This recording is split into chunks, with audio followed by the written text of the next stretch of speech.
Assalamu alaikum friends, today I will discuss how to change the work location in Google Maps.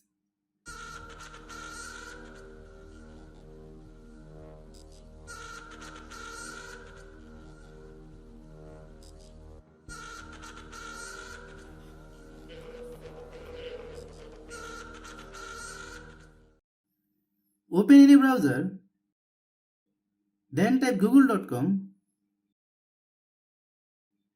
then search map. Open the first website. Log into your Google account.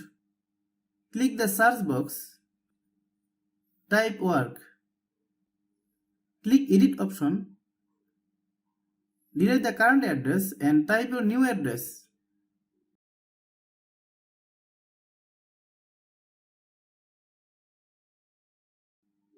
Click on save.